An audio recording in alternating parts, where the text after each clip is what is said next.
मैं आपकी मिशन शक्ति प्रभारी रश्मि परिहार और ये लोग आपके बीट ऑफिसर हैं, अरुणा मैम और ये जूही मैम, जो आपके तोपखाना बीट ऑफिसर्स हैं। ठीक है, आज हम सभी मिशन शक्ति के 5वें चरण में महिलाओं और बच्चों के लिए जो जोर शोर से चल रहा है जागरूकता अभियान, उसके विषय में कुछ जानकारी देने आए हैं। पहले भी आपके स्कूल में ऐसे प्रोग्राम हुए हैं जी। तो आज हम सबसे पहले बात करते हैं कुछ कानूनों के बारे में जो बच्चों के लिए बनाए गए हैं। तो सबसे पहले हम बताते हैं पॉक्सो एक्ट के बारे में।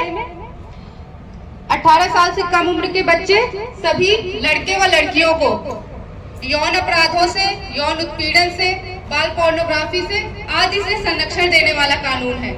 यदि 18 वर्ष से कम उम्र के बच्चे के साथ कोई भी व्यक्ति किसी भी तरह का यौन उत्पीड़न करता है तो वो पॉक्सो एक्ट के तहत 3 साल से लेकर उम्र कैद की सजा और कुछ गंभीर मामलों में मृत्यु दंड का भी प्रावधान है।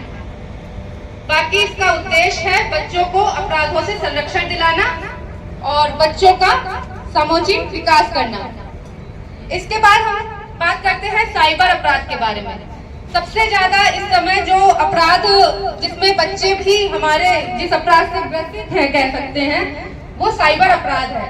क्योंकि सभी लोग सोशल मीडिया प्लेटफॉर्म पे होंगे, फेसबुक, इंस्टाग्राम पे किसकी आईडी बनी हुई है? ज्यादातर लोगों की है। तो देखो, इसमें कुछ लोग क्या करते हैं, बच्चों को अभी या तो शायद कानून की समझ नहीं है, आप लोग जानते नहीं है। कई बार क्या करते हैं, हम झूठी प्रोफाइल बनाते हैं, नकली प्रोफाइल, जिसमें आप दूसरे की फोटो लगाकर अपनी आईडी चलाते हैं आप अपने फोन से। तो यह कानूनन अपराध है। अगर कोई भी इसकी कंप्लेंट करता है तो इसके तहत आपको सजा हो सकती है।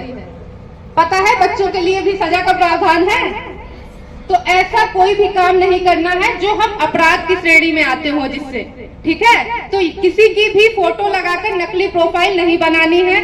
किसी की फोटो और वीडियो उसकी सहमति के बिना वायरल नहीं करनी है। अगर आपके पास किसी का निजी फोटो मतलब वो किसी को नहीं दिखा सकता, ऐसे फोटो, प्राइवेट फोटो जिन्हें बोलते हैं, अगर आपके पास कोई भेज देता है और आप अपने फोन से उसे दूसरे किसी अपने दोस्त या रिश्तेदार या किसी अन्य व्यक्ति को भेजते हैं या फिर सोशल मीडिया प्लेटफॉर्म पर वायरल करते हैं, तो आप अपराध की श्रेणी में आएंगे।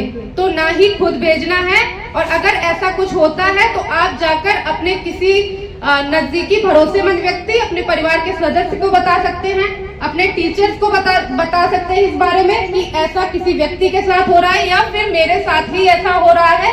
तो इसकी शिकायत आप उनसे कर सकते हैं। बाकी एक हेल्पलाइन नंबर बनाया गया है, साइबर हेल्पलाइन नंबर 1930। आप सभी को अपने फोन में जो हेल्पलाइन नंबर है, यहाँ पर मैं जो पंपलेट्स बनाए गए हेल्पलाइन नंबर के मैं मैम को दे दूंगी, आप स्कूल में इसको चिपका देना। तो जितने भी हेल्पलाइन नंबर हैं, जो भी फोन यूज करते हैं अपने फोन में सारे हेल्पलाइन नंबर सेव रखेंगे। तो जो साइबर हेल्पलाइन नंबर है 1930, अगर साइबर से संबंधित किसी भी तरह का अपराध होता है, आपके साथ होता है, आपके साथी के साथ होता है, तो आप उसे सजेस्ट भी करेंगे कि आप इस नंबर पर फोन कर सकते हैं। बाकी नजदीकी पुलिस स्टेशन में भी साइबर हेल्प डेस्क बना हुआ है। सभी थानों पर अब एक साइबर हेल्प डेस्क बना है, वहां जाकर आप साइबर की कंप्लेंट कर सकते हैं कि हमारे साथ किसी तरह की धोखाधड़ी, वित्तीय धोखाधड़ी हो जाती है। आप कोई भी लिंक ऐसा जो आप जानते नहीं है, किसी अननोन या फिर नोन नंबर से भी आता है कई बार, तो भी बिना जाने किसी लिंक पर क्लिक ना करें, किसी ऐसे ऐप को डाउनलोड ना करें जिसके बारे में आपको जानकारी नहीं है। और अगर ऐसा किसी भी चीज के आप शिकार होते हैं तो आप इसकी शिकायत कर सकते हैं। बाकी एक चीज और जाननी है कि कई बार हम लोग क्या करते हैं कि हमारे पास अननोन नंबर से कॉल आते हैं, मैसेज आते हैं, तो हम उनको रिप्लाई कर देते हैं। हम एक बार रिप्लाई करते हैं, बार बार वहां से कॉल आते हैं, तो ये चीज हमें नहीं करनी। जब हम जानते नहीं है तो उस नंबर को तुरंत ब्लॉक करना है। अगर आपके पास फेसबुक, इंस्टाग्राम या फिर फोन से भी कॉल्स पे मैसेज या कॉल आते हैं अननोन नंबर से, उसको तुरंत ब्लॉक करिए। दूसरे नंबर से आते हैं उसको भी ब्लॉक करिए और तुरंत उसकी शिकायत साइबर हेल्पलाइन नंबर हमने आपको बताया 1930 पर कर सकते हैं। नजदीकी पुलिस स्टेशन में कर सकते हैं। आपके पास कोई पिंक बूथ है, वहां पर जाकर भी इसकी शिकायत कर सकते हैं। इसके बाद बात करते हैं एनडीपीएस एक्ट, नशा, जिसके बारे में अभी आप लोग जो किशोर अवस्था वाले सारे बच्चे हैं हमारे, जो 6 to 12 है, तो जो लड़के हमारे खासकर उनके लिए ये प्रोग्राम बेशक महिलाओं का है, लेकिन इसमें बच्चों को भी शामिल किया गया है। और बच्चों में हमारे ये जो 6 to 12 बच्चे हैं, लड़के व लड़की, तो देखिए आपको ध्यान रखना है कि संगति वो ही पकड़नी है जिससे आप गलत राह पर न जाए, ठीक है। तो नशा, किसी भी तरह के नशे से आपको दूर रहना है, क्योंकि इससे सिर्फ आपका स्वास्थ्य खराब नहीं होता, आपके परिवार के सदस्य भी आपको लेकर चिंतित और परेशान हो जाते हैं। क्योंकि जब भी आप नशे के कारण किसी गंभीर बीमारी से ग्रसित होते हैं, तो उसमें आप केवल मानसिक या शारीरिक रूप से परेशान नहीं होते, आपको आर्थिक रूप से भी बहुत कुछ झेलना पड़ता है आपके परिवार को, क्योंकि इन बीमारियों में आदमी का बहुत पैसा खर्च होता है, जिससे परिवार की स्थिति दयनीय हो जाती है।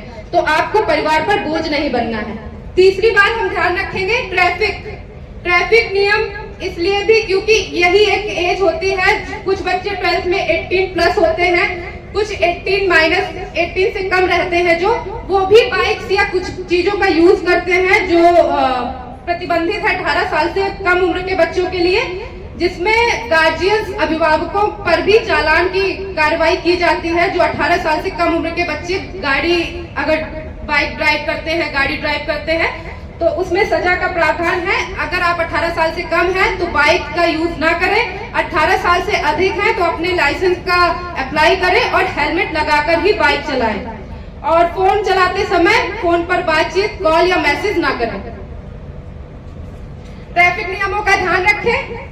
और बाकी आपको हेल्पलाइन नंबर है कुछ जो मैं बताऊंगी, बच्चियों के लिए है जो 1090 1090, महिलाओं से संबंधित है। एक घरेलू हिंसा से भी संबंधित नंबर है 181, जिसमें महिला संबंधी किसी भी अपराध पर आप शिकायत कर सकते हैं। तो हमारी सारी बच्चियां जो घर पे रहती हैं, घरेलू हिंसा केवल महिलाओं के लिए ही बना हुआ कानून है, जिसमें परिवार के किसी सदस्य द्वारा ही उनको आर्थिक, मानसिक, भावनात्मक या शारीरिक रूप से हानि पहुंचाई जाती है। तो आपके साथ, अगर आपके साथ या आपके परिवार के किसी सदस्य के साथ ऐसा कुछ होता है, घर में कोई घरेलू हिंसा होती है, तो उसकी आप कंप्लेंट 1090 पर कर सकते हैं, 181 पर भी कर सकते हैं। और आकस्मिक पुलिस सहायता के लिए 112 नंबर आकस्मिक पुलिस है, जो कभी भी आपके लिए 24 आवर्स कभी भी आप फोन करेंगे तुरंत आप तक पहुंचेगी। तो 112 नंबर को भी सेव रखेंगे।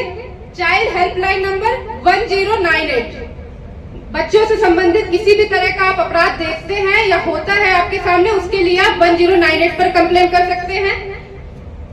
इसके बाद है हमारा 1076 1076 मुख्यमंत्री हेल्पलाइन नंबर, तो इस पर भी आप कंप्लेन कर सकते हैं। Thank you.